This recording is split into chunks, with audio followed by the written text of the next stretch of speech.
A cikin wannan bidiyon zan nuna muku yadda za ku yi amfani da wannan website domin samun kuɗi online. So idan ka duba wannan withdrawal ne a cikin wannan website kuma tana da sauƙin amfani.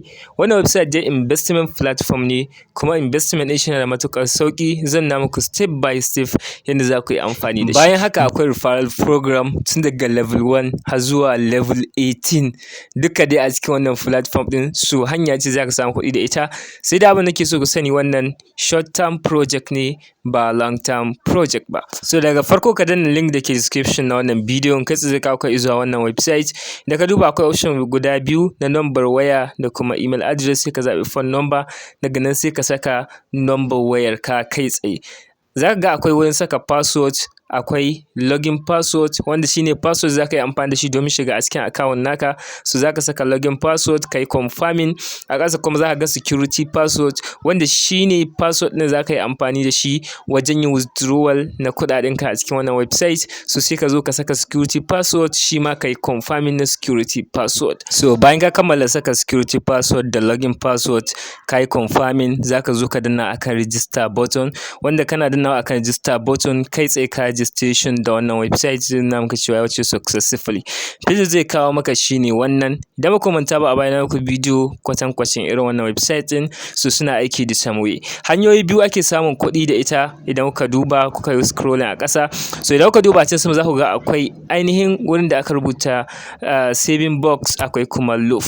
To menene bambancin waɗannan abubuwan guda biyu? Bambancin shine a loop kwanaki ne za ka zaɓa wanda kake so ka yi investment, wanda idan ka yi investment ba za ka cire ba sai waɗannan kwanakin sun kammala. Wanda shi kuma saving box wuri ne za ka yi investment wanda a duka bayan 24 hours kana collecting na profit, kuma za ka iya cire profit ɗinka a kowane lokaci.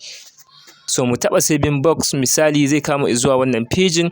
Wai idan kuka duba za ku ga yanda yake kamar haka. Za ku ga saving ne wanda zai rika baka interest a 24 hours, wanda a kowane bayan 24 hours za ka iya collecting na profit, kana withdrawal da zarar sun kai minimum withdrawal. So yanda za ka yi shine za ka zo ka danna akan saving. Kana dannawa akan saving zai kawo ka wannan pejin misali kamar haka. Bari mu refreshing nashi saboda ya bamu error. So zai kawo ka kamar haka. Idan ka duba za ka ga minimum abin da za ka iya yi shine $10. So misali idan ka saka $10 a cikin wannan wurin, ka ce $10 za ka yi a 24 hours, za ka ga abin da za su baka nan ya bayyana a nan ƙasa. So haka idan kana da kuɗi da yawa, $1000 ko $100 ko ma dala nawa kake da shi, idan ka saka a nan za ka ga a cikin 24 hours nawa ne waɗannan kuɗaɗen za su baka. So yanda wannan saving box ɗin yake amfani kenan. Bayan ka kammala sakawa sai ka danna akan wannan button na confirming. So idan kana da su kai tsaye za ka yi confirming. Idan baka da su kuma a can sama za ka ga wurin da aka rubuta ainihin recharge, za ka iya taɓawa domin recharging kai tsaye. So wannan yadda saving box yake amfani kenan. So idan muka koma a can home page kamar haka, muka shiga ta ɓangaren loop kamar yadda kuke gani. So za mu yi taɓa loop wanda zai kawo kamar haka. Shi kuma idan kuka duba za ku ga cewa adadin kwanaki ne waɗanda za ka iya zaɓa domin yin investment. Amma idan ka yi sai waɗannan kwanakin sun kammala, sa'annan za ka iya cire kuɗaɗenka. So za ka duba, idan ka duba za ka ga su daban-daban. Misali akwai kwana 1, kwana 2, 7, za ka gan su ga su nan daban-daban. So za ka ga minimum shine $5. Gwargwadon kwanakin da ka zaɓa, gwargwadon yadda minimum na investment yake ƙaruwa. So idan ka zaɓi na kwanaki 30, za ka ga minimum ɗin shi ya bambanta da na kwana 1. So za ka zo ka zaɓi wanda ya daidai da kai. Misali na kwana 1 shine $5. So idan ka saka $5 za ka ga cewa ga abin da za su baka nan a cikin kwanaki 1. So idan kwana 1 ɗin ya kammala kuma za ka cire da kuɗinka da ribar yanda yake yin aiki kenan. So kamar yadda kuke gani a wannan pejin za ka yi wannan investment na loop. Sannan za ka iya recharging ta wannan pejin ko withdrawal bayan lokaci ya cika. Dukkan za ka shigo ta nan. A can sama za ka ga wurin da aka saka withdrawal, ka yi withdrawal, ko kuma kai tsaye za ka iya komawa a home page. Misali kana so ka yi recharging, nan ka ga akwai shi, amma kuma za ka iya komawa a home page.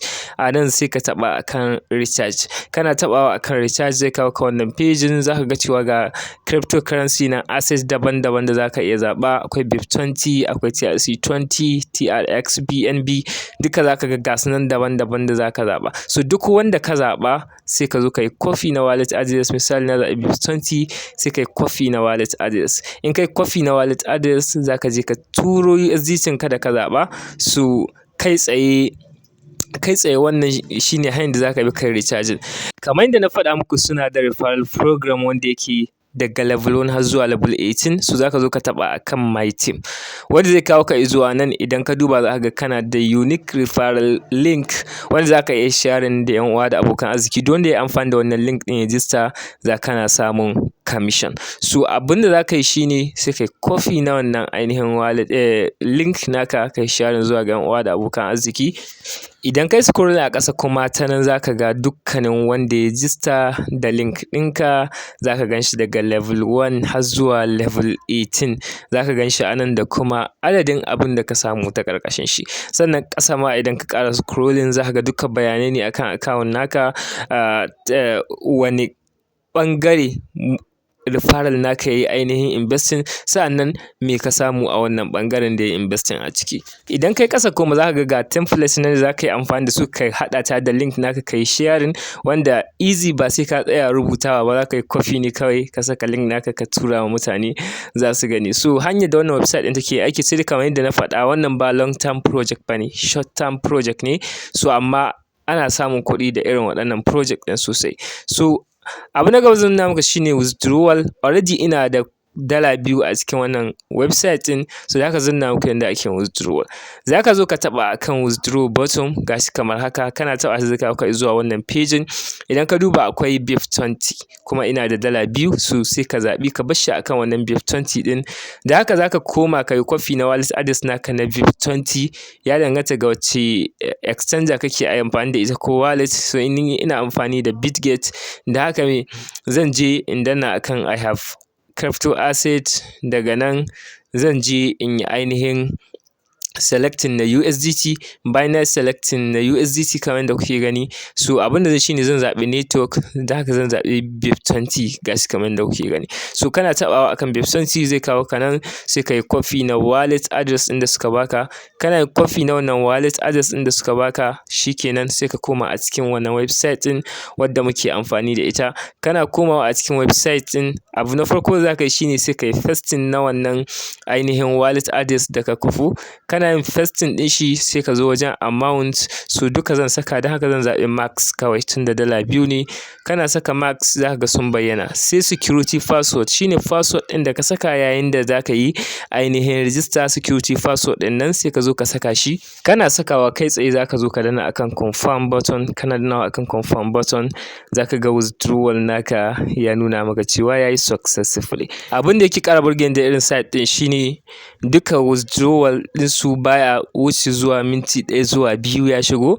So yanzu zan iya komawa a cikin Bitget ɗina domin duba wannan withdrawal ɗin nayi kuma ba tare da ɓata lokaci ba.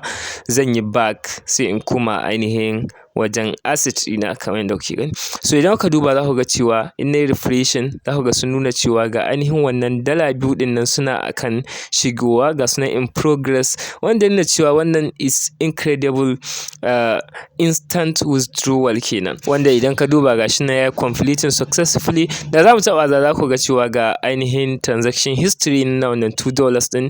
So yadda wannan website ɗin take yin aiki kenan. So link ne za ku yi amfani da wannan website ɗin, yana description na wannan bidiyon. Mu haɗu da ku a bidiyo na